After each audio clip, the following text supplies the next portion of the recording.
ጠቅላይ ሚኒስትር አብይ አህመድ ከኢትዮጵያ ቴሌቪዥን ጋር ባደረጉት በርካታ ክፍሎች ያሉት ቆይታ የለውጡ መንግስት ወደ ስልጣን ሲመጣ ያጋጠሙትን መዋቅራዊ ችግሮችና ፈተናዎች በስፋት አንስተዋል። በወቅቱ መንግስት የተረከባት ኢትዮጵያ በዕዳ የተዘፈቀች፣ በርካታ ግዙፍ ፕሮጀክቶች ስራ ያቆሙባት፣ የተቋማት ድቀት፣ አሳሪ ህጎችና ከፋፋይ ትርክት የነገሰባት እንደነበረች አስታውሰዋል። የመገናኛ ብዙሃንና የፖለቲካ አውዱ የተበታተነ መሆኑ ነገሮችን ፈታኝ እንዳደረገውም ነው የገለጹት። ሀገራዊ ለውጡ በነበረው ድጋፍና ተቃውሞ ዙሪያ በሰጡት ማብራሪያ መደገፍና መቃወም ጤነኛ የፖለቲካ ባህል መገለጫ ነው ብለው ለውጡ በዓለም ላይ ከፍተኛ ድጋፍና ውዳሴ ካስተናገዱ ለውጦች አንዱ መሆኑን በመጠቆም በጊዜውም ወጣ ገባ ያሉ ተቃውሞችን ማስተናገዱንም አንስተዋል። ይሁንና አሁን ባለው ሁኔታ በሐሳብ የሚሞግት መጥፋቱንና በሐሳብ የሚሞግት አካል ካለ ግን ለመንግስትም ጠቃሚ በመሆኑ በጋራ ለመስራት ያለው በር ክፍት መሆኑን ተናግረዋል። የፖለቲካ ፓርቲዎች ለምንድነው በናሽናል ኢንትረስት ጉዳይ ላይ የሚሰበሰብ የሚጸና ሐሳብ መያዝ ያልቻሉት ብለን እንገመገማለን። አንደኛው ችግር የታዘብነው በዚያ ጊዜ የነበሩ የተቃዋሚ ፓርቲዎች ለውጡን ያዩበት መንገድ ነው። እኛ ያየንበት መንገድ ብቻውን በቂ አይደለም። እኛ ያየንበትን መንገድ ለመገንዘብ መጋቢት 24 የነበረውን የፓርላማ ንግግር ማየት ነው። አንዲት ስቴትመንት አልተዛነፈችም። ያቺ ንግግርናት በየቀኑ በየዓመቱ ተገበረው። እኛ አልተቀየርንም። ዓላማችን አስተዋጭ ተናግረናል፣ እየኖርነው ነው። ያ ንግግራችን በየቀኑ እየኖርነው ነው። ከውጭ ያሉ ሰዎች ግን የኛን ንግግር የሰሙት ለነሱ አእምሮ እንዲመች አድርገው ነው። እኛ ያልነውን ሳይሆን የሚሽቱን የሰሙት።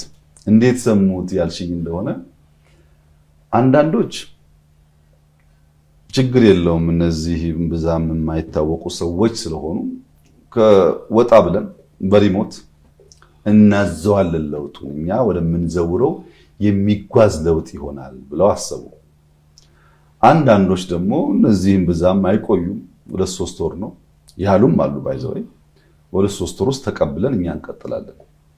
እነዚህ በቃ አድራሽ ብቻ ናቸው እንጂ ዋነኞቹ እኛ ነን ብለው አሰቡ።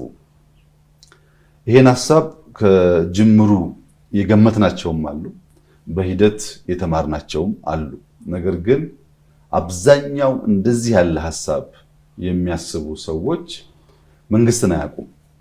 ይህንኑ በሚመለከት ለሪፖርተር አስተያየታቸውን የሰጡት የኢትዮጵያ ሕዝቦች አብዮታዊ ፓርቲ የስራ አስፈጻሚ አባል አቶ ይስሐቅ ወልዳይ ግን ወቅቱ ከመቼውም ጊዜ በበለጠ የሐሳብ ሙግት የሚስተዋልበት፣ ነገር ግን ሐሳብን ለማፈን ብዙ ርቀት የሚኬድበት ጊዜ ላይ ነን ሲሉ ተናግረዋል።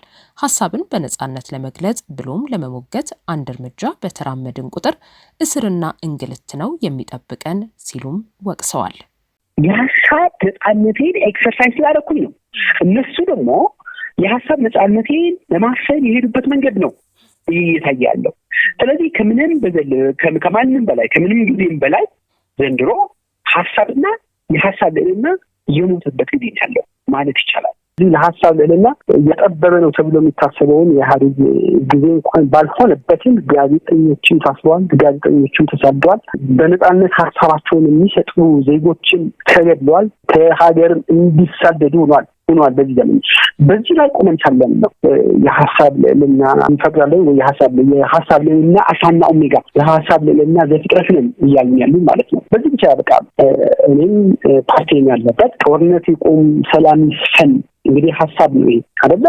ጦርነት ይቆም ሰላም ይስፈን ባለበት ጊዜ አምና 2016 ህዳር 30 ላይ መጨረሻችን ምንም ማለት ነው እስከቢቶና የሌጋል ፕሮሲጀር በሙሉ ተከትለን ነበር። መጨረሻ ራሳችን ያገኘነው በሚሶቻችን በእስር ቤት አይደለም በማጎሪያ ካምፕ በአፋር ማጎሪያ ጋር ከሚገኝሾቻቸው ደግሞ ለህይወታቸውና ቤተሰቦቻቸው አደጋ ላይ የሚጥል ሁኔታ ስላጋጠመ ከሀገር ለቀው በስደት በቦርደር የወጡበት ሁኔታ ያለው። ይህንን የሆነው በሐሳባቸውና ሐሳባቸው ብቻ የተለየ ሐሳብ ሞጋች የሆኑ ሐሳቦችን ማቅረብ ስለቻሉ ነው። ከነዚህ አንዱ በአገሪቱ እየተካሄደ ያለው ፍጅ የሆነ ጦርነት ዜጎችን ማለት የሀገር ዜጋ ነው እያለቀ ያለው፣ የሀገር ንብረት እየወደመ ያለው። እንግዲህ ወደ ጦርነቱ እየዋለ ያለውን ነዋይ በልማት መዋል አለበት ያሉ ዜጎች ናቸው ወደ እስርና ወደ ሞት ወደ መንገላታት ይዋል ያሉ። ታዲያ እነዚህ የሀሳብ ሞጋቾች አይደሉም እንዴ እየታሰሩ ያሉት?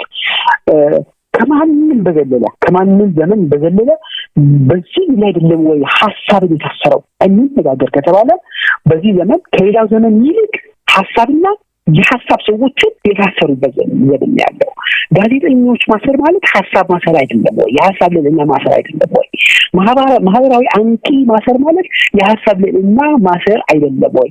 ሀሳባቸውን ስለገለጹ ብቻ ፖለቲከኞችን በሀሳባቸው ብቻ በዘለፋና ከእስር ብቻ አይደለም እስከ ሞት የሚያደርስ ችግር ያጋጠማቸው በሳቸው ወይም በጠቅላይ ሚኒስትሩ አገዛዝ ዘመን አይደለም ወይ? በፌስቡክ ሰው መናገሩ መጻፍ አይደለም። ከዛ በኋላ ምንድነው እየደረሰብህ ያለው ነው እንጂ ቴክኖሎጂ መከልከላችን ነው በእጃቸው ስላልሆነ። ስለዚህ የሰጡሽን በተለይ በዚህ ከምርጫውና ከጠቅላላ ጉባኤ ጋር የተገናኘ የተናገሩት ሀሳብ ይጋራል።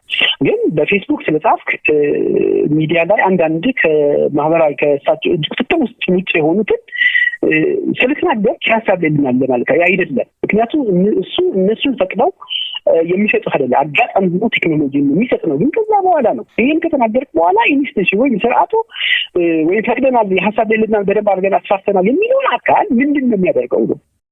የእናት ፓርቲ የውጭ ግንኙነት ኃላፊው አቶ ጌትነት ወርቁ በበኩላቸው መንግስት ሀሳብን የማያደምጥ በመሆኑ በሀሳብ የሚሞግቱትንም የመስማት ፍላጎት የለውም በማለት አስተያየታቸውን ሰጥተዋል።